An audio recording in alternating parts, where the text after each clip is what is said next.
ប្រាប់អូនឲ្យការចិត្តសងក៏តើបានឲ្យអូនស្ទើរឈ្គួស្ទើរជាដឹងទេថាបេះដូងអូននេះក្រុមគ្រារងចាំសន្យាតាំងពីដើមមកអូនធ្វើក្រុមយ៉ាងព្រោះតែការស្រឡាញ់អាហារឆ្ងាញ់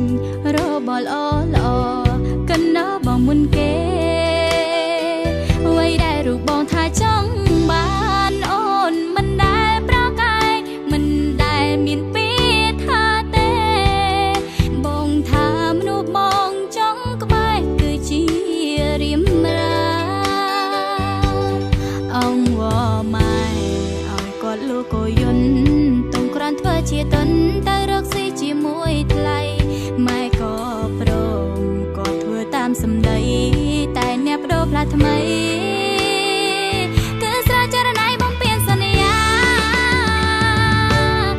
មកពីអូនមិនអ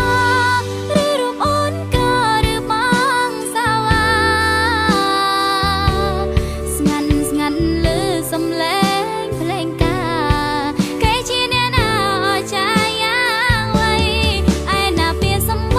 ត្តិតែរូបបងស្ពន់ថាព្រមចូលស្ដីគេបានคล้ายជាប្រពន្ធថ្លៃប្រយ័ត្នណាបងគេកងដល់ដៃទាំងភ្នែកដល់ដៃក៏លែងមានអ្នកជូតអើ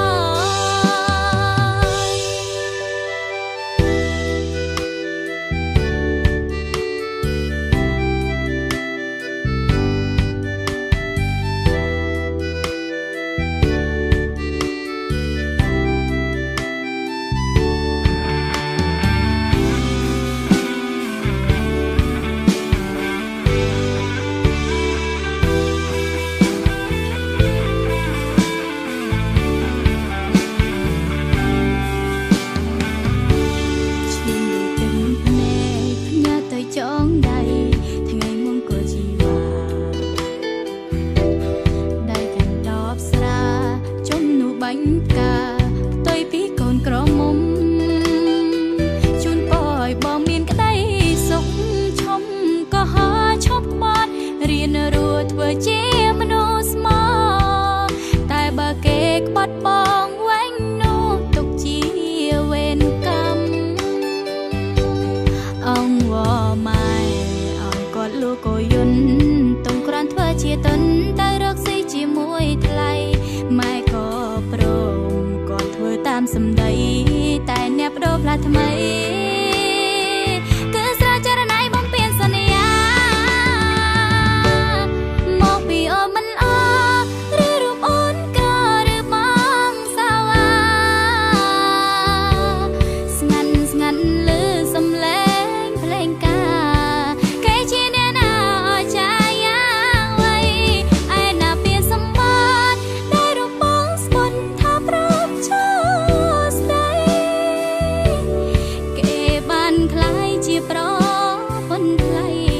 ប្រយ័ត្នណាបងគេកងដល់ដៃទាំងភ្នែកដល់ដៃក៏លែងមានអ្នកជូតអើយមកពីអូនមិនអឬរូបអូនក៏ឬបងសាវ៉ាស្ងាត់លឺសំឡេងភ្លេងការគេជាអ្នកណាអស្ចារ្យយ៉ាងវៃឯណាពីសម្ប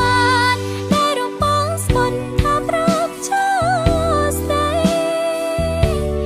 គេបានคล้ายជាប្រពន្ធថ្លៃប្រយ័ត្នណាបងគេកងដល់ដៃទាំងភ្នែកដល់ដៃក៏លែងមានអ្នកជូតអើយពីចុងក្រោយដែលអូនចង់ប្រាំបើគេធ្វើឲ្យរូបបងឈឺចាំទោះបីអូនស្លាប់ក៏អូនមិនវិ